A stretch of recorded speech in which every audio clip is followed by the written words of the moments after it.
Hello friends, welcome back to our channel. साथियों, CTET में कुल 2 पेपर होते हैं। पेपर फर्स्ट प्राइमरी स्कूल के लिए यानी कक्षा 1 से कक्षा 5 तक के लिए, और पेपर सेकंड मिडिल स्कूल के लिए यानी कक्षा 6 से कक्षा 8 तक के लिए। साथियों, हम लोग पेपर फर्स्ट के 3 विषयों के सिलेबस को हिंदी में डिस्कस कर लिए थे। पहला विषय था CDP यानी चाइल्ड डेवलपमेंट एंड पेडागोजी, जिसे हिंदी में बाल विकास एवं शिक्षण शास्त्र कहते हैं।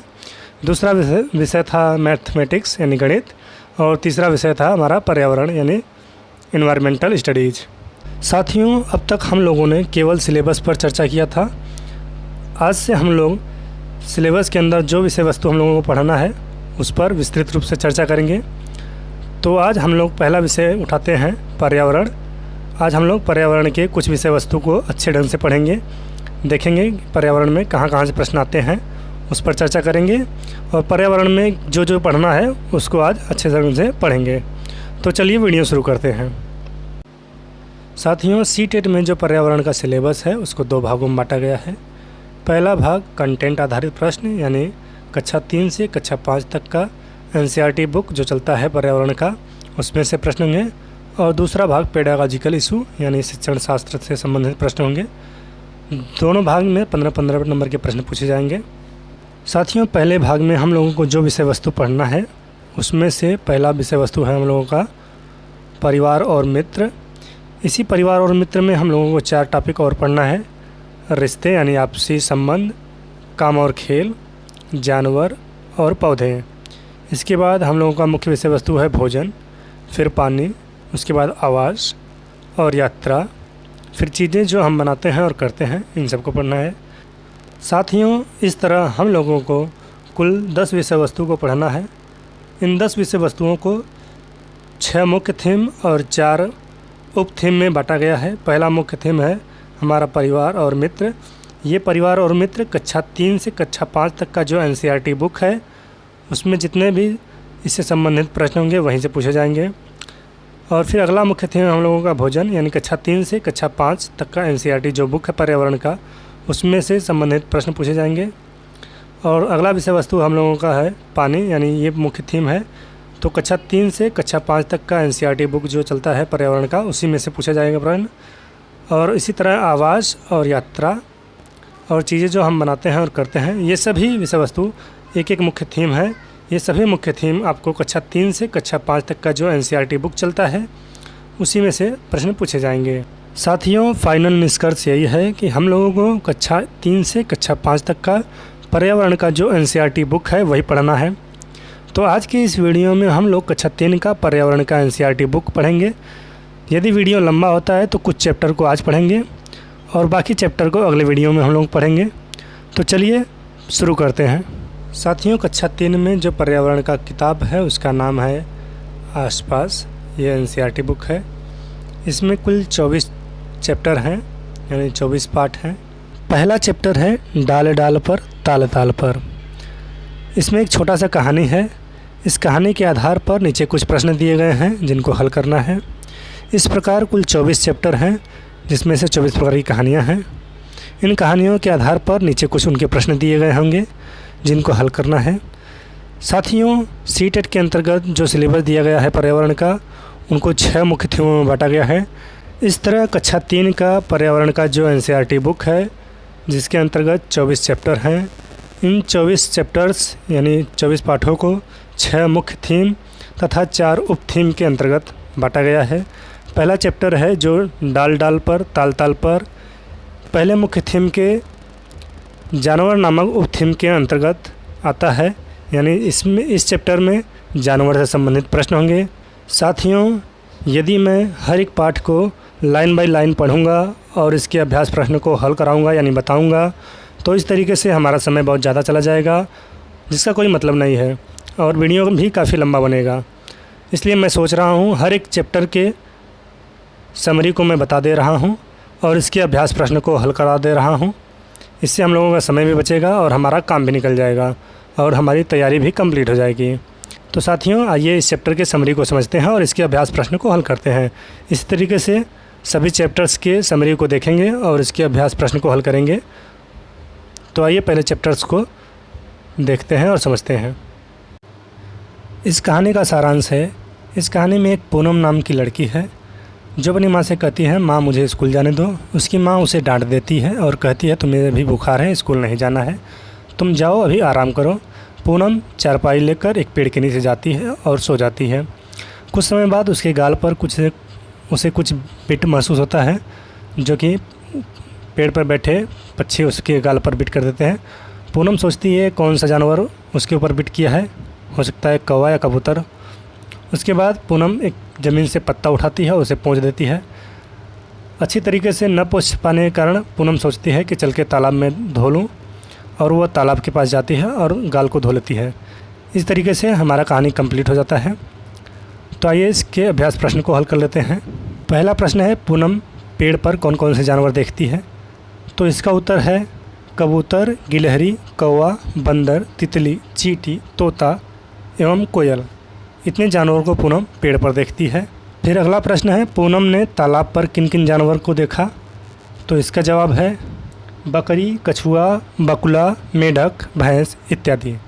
साथियों, इसमें एक प्रश्न है कि जानवर कैसे कैसे आवाज़ निकालते हैं, आवाज़ निकाल कर दिखाइए या उनकी आवाज़ को पहचानिए। तो कुत्ता कैसे आवाज़ निकालता है? कुत्ता कहता है भौं भौं, शेर गर गर करता है, बिल्ली म्याऊं म्याऊं करती है, बकरी में में करती है, कौवा काँव काँव करता है, मेढक टर टर करता है और कोयल कू की आवाज़ निकालती है।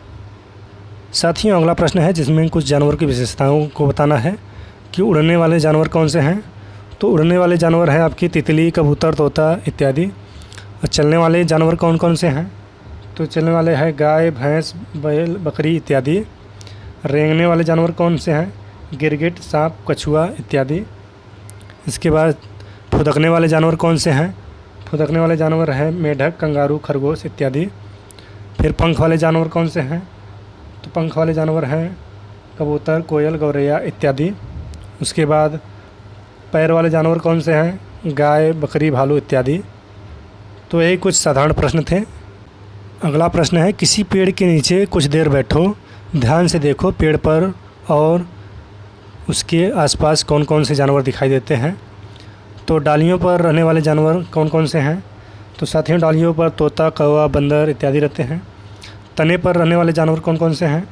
तो तने पर दीमक, चींटी, गिलहरी इत्यादि। पेड़ के आसपास कौन से जानवर रहते हैं? तो बिल्ली, कुत्ता, गाय इत्यादि। इसके बाद पत्तों पर रहने वाले जानवर कौन से हैं? पिल्लू है, मधुमक्खी है, तितली इत्यादि। ज़मीन पर रहने वाले जानवर कौन कौन से हैं? चूहा, सांप, खरगोश इत्यादि। साथियों, उपरोक्त अभी जो जानवर आप लोगों ने पढ़ा उनको एक क्रम से अभी लगाना है अगले प्रश्न में। तो उनका क्रम इस प्रकार है, पहले नंबर पर आएगा बढ़ते हुए क्रम में छोटे से यानी बड़े के रूप में चलना है। तो पहला छोटा एकदम जानवर होगा दीमक, उससे बड़ा होगा चींटी, फिर आगे मधुमक्खी, उसके बाद पिल्लू, फिर तितली, चूहा, तोता, कौवा, गिलहरी, सांप, खरगोश, उसके बाद बिल्ली, फिर कुत्ता, बंदर, उसके बाद गाय। इस तरीके से साथियों हम लोगों का पहला चैप्टर कंप्लीट हो जाता है। दूसरा चैप्टर है पौधों की परी। इस चैप्टर में एक लड़की होती है और कुछ बच्चे होते हैं। लड़की उन बच्चों के साथ एक बगीचे में जाती है और एक खेल खेलती है। वो कहती है कि मैं पौधों की परी बनती हूँ और मैं जो जो कहूँगी तुम्हें उन चीज़ को छूना है। बच्चे उसकी आदेश अनुसार उसकी बात को मानते हैं। वो पौधों की परी कहती है किसी पौधों को छू लो, सभी बच्चे उसको छूते हैं। अगल बगल जितने भी पौधे हैं सभी लोग जाकर छू लेते हैं। कहानी आगे बढ़ती है तो इसमें एक लड़का होता है, वो कहता है कि मैं इसमें पौधों की परी बनूंगा, और वो कहता है मुझे कुछ पत्ते ला कर दो। तो सभी बच्चे पत्ते लाने लगते हैं। तो उसमें जो दीदी होती है वो कहती है कि पत्ते तोड़ना नहीं है, ज़मीन से पत्ते ला कर दो। तो सभी बच्चे ज़मीन से पत्ते उठाकर उसको लड़के को देते हैं जो पौधों की परी नामक किरदार बना हुआ है। कहानी और आगे बढ़ती है और सभी लोग घर चले जाते हैं। घर जाते हुए दीदी उन्हें कविता सुनाती है। कविता के अगल बगल कुछ पत्तियाँ दी गई हैं, इन पत्तियों के बारे में समझना है। इस तरीके से कहानी समाप्त हो जाती है। तो आइए इसके अभ्यास प्रश्न को हल कर लेते हैं। इस कहानी में पहला प्रश्न है, सोचो तो दीदी किन किन पौधों पर बैठी होगी। तो जिसका उत्तर है दीदी घास पर बैठी है। फिर अगला प्रश्न है क्या तुमने कोई ऐसा पेड़ देखा जिसका तना चित्र में दिखाए गए पेड़ जितना मोटा हो? इसका उत्तर है हाँ, वो बरगद का पौधा है जिसका तना इससे मोटा और पतला भी है। फिर अगला प्रश्न है, क्या सभी पत्तों का रंग, आकार और किनारे एक जैसे हैं? तो इसका उत्तर है नहीं, अलग अलग पत्तों के रंग, आकार और किनारे भिन्न भिन्न तरह के हैं। फिर अगला प्रश्न है, कुछ पत्ते इकट्ठे करो जैसे नींबू, आम, तुलसी, नीम, पुदीना, हरा धनिया। इन पत्तों को मसलो और उनकी महक सूंघो। क्या सभी पत्तों की महक एक सी है? क्या तुम सिर्फ महक से इन पत्तों को पहचान पाओगे? इसका उत्तर है नहीं, सभी पत्तों की महक एक सी नहीं है, अलग अलग पत्तों की महक अलग अलग है। मैं कुछ पत्तों के उनको महक से पहचान सकता हूँ। अगला प्रश्न है, अब एक दूसरे की बनाई गई छाप को देखो। क्या सभी पेड़ों की छाप एक जैसी है? इसमें कुछ छाप बनाई गई है जो कि पत्तों और पेड़ों की छाप हैं। तो इसका उत्तर है अलग अलग पेड़ों की छाप अलग अलग है। फिर इसी में अगला प्रश्न है, कौन से पत्ते की छाप अच्छी बनी है? तो इसका उत्तर है रुखड़े पत्ते की छाप अच्छी बनती है। यानी कौन से पत्ते की छाप अच्छी बनती है? तो रुखड़े पत्ते की छाप अच्छी बनती है। फिर अगला प्रश्न है, किस पेड़ की छाप लेना मुश्किल था और क्यों था? तो इसका उत्तर है कि मुलायम और छिछले तने वाले पेड़ों की छाप लेना मुश्किल था क्योंकि वे सभी बहुत नाजुक थे और पतले थे। फिर अगला प्रश्न है, चित्र में कौन कौन सी चीज़ों पर फूल पत्तियों का डिज़ाइन बना हुआ है? तो यहाँ पर कुछ चित्र दिए गए हैं, इनमें से बताना है किन किन चीज़ों का डिज़ाइन बना हुआ है। तो इसका उत्तर हो जाएगा आपका निम्न चीज़ों पर फूल पत्तियों का डिज़ाइन बना हुआ है, जैसे कि चादर, तस्वीर, तकिया, किताब, सलवार और दरी इत्यादि। साथियों, कुछ और प्रश्न हैं, जैसे कि अपने घर में देखो किन किन चीज़ों पर फूल पत्तियों के डिज़ाइन बने हैं। और उसके आगे है, तुमने बहुत सारे पेड़ पौधों को देखे हैं, उनमें से तुम कितनों के नाम जानते हो, उसके नाम लिखो। फिर ऐसे पेड़ पौधों के नाम लिखो जिनको तुम कभी नहीं देखा लेकिन उनके नाम सुने हैं। तो ये 3 प्रश्न खास इम्पोर्टेंट नहीं थे। उसके आगे है अगला प्रश्न, किसी बुजुर्ग से पता करो क्या कोई ऐसे पेड़ पौधे हैं जो उस समय होते थे जब वे छोटे थे लेकिन अब वे दिखाई नहीं देते हैं? तो इसका उत्तर हो जाएगा हरसिंगार, सेमल इत्यादि। फिर अगला प्रश्न है, क्या कोई ऐसे पेड़ पौधे हैं जो पहले नहीं थे पर अब दिखते हैं?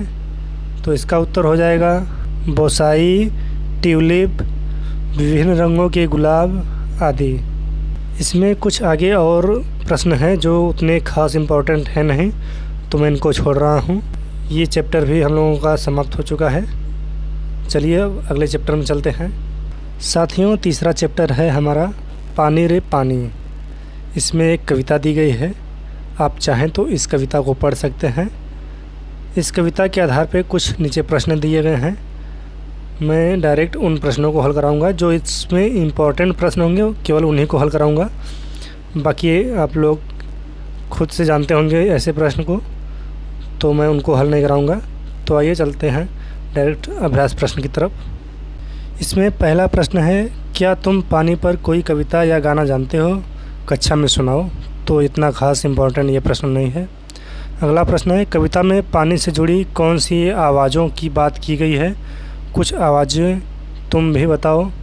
तो इसका उत्तर हो जाएगा कल कल कल कल, छल छल छल छल। कुछ और आवाज़ें होंगी जैसे छपाक छपाक, झरझर झरझर। अगला प्रश्न है, कवि ने क्या कहा है? पानी कहाँ कहाँ है? इसका उत्तर हो जाएगा आपका कवि ने कहा है कि पानी नदी, झरने, झील तथा कुएं में है। अगला प्रश्न है, नीचे दिए जिन कामों में पानी की ज़रूरत है उन पर सही का निशान लगाओ। तो इसका उत्तर हो जाएगा आपका चाय बनाने में, आटा गूँथने में, नाव चलाने में, पौधों को उगाने में।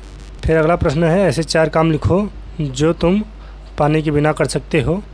तो इसका उत्तर हो जाएगा आपका बोलना, चलना, पढ़ना, खेलना इत्यादि। फिर अगला प्रश्न है, तुम पानी के बिना नहीं कर सकते हो। ऐसी क्या क्या चीज़ें हैं जो नहीं कर सकते हो? तो नहाने में, पीने में, घर धोने में, खेत में पानी देने में, आटा गूँथने में, ऐसे बहुत से काम हैं जो पानी के बिना नहीं किया जा सकता। आगे कुछ और प्रश्न है, किसके लिए कितना पानी? ये प्रश्न खास इम्पोर्टेंट नहीं है तो मैं इसको छोड़ रहा हूँ। फिर अगला प्रश्न है, कहाँ से मिलता है पानी? तो इसका उत्तर भी आप लोग देख रहे हैं, स्क्रीन पर ही है, यहाँ से पानी मिलता है।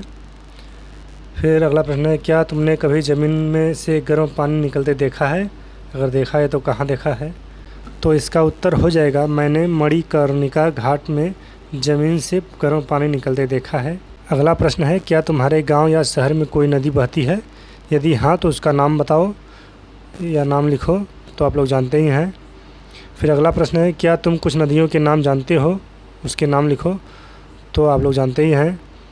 फिर अगला प्रश्न है, तुम्हारे घर में पीने का पानी कहाँ से आता है? तो आप लोग जानते ही हैं।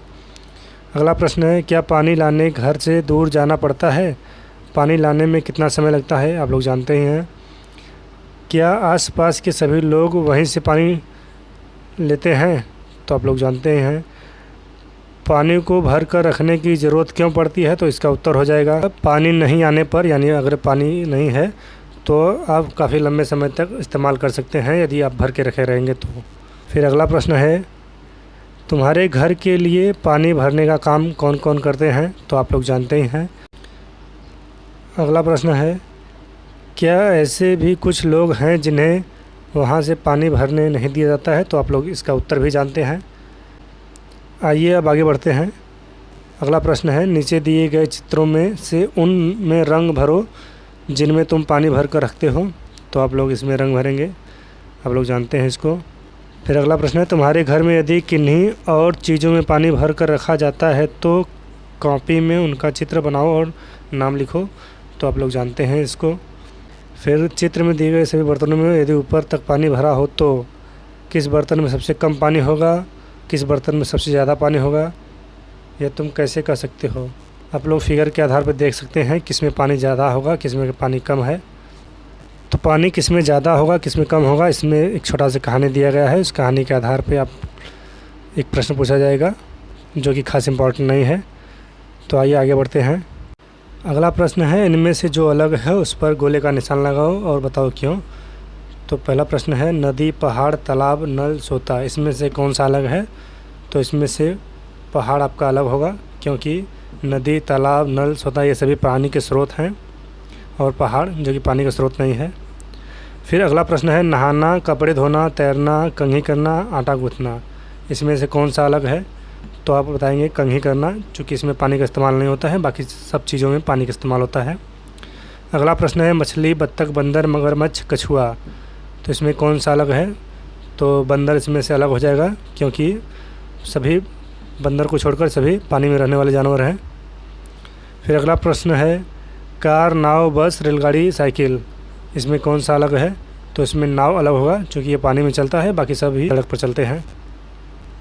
तो इन्हीं प्रश्नों के साथ साथियों हमारा ये चैप्टर भी समाप्त हो जाता है। साथियों, वीडियो धीरे धीरे काफ़ी लंबा हो चुका है, अब यहीं पर रुकना होगा। बाकी चैप्टर्स को हम लोग किसी और वीडियो में डिस्कस करेंगे और अच्छे ढंग से पढ़ेंगे। तो कैसा लगा वीडियो? यदि वीडियो पसंद आया है तो हमारे चैनल को सब्सक्राइब कीजिए, वीडियो को लाइक कीजिए और दोस्तों के साथ इसे शेयर कीजिए। यदि कुछ कमी रह गई हो तो कमेंट करके अपना फीडबैक ज़रूर दें। वीडियो देखने के लिए बहुत बहुत धन्यवाद। तब तक के लिए नमस्कार, जय हिंद, जय भारत।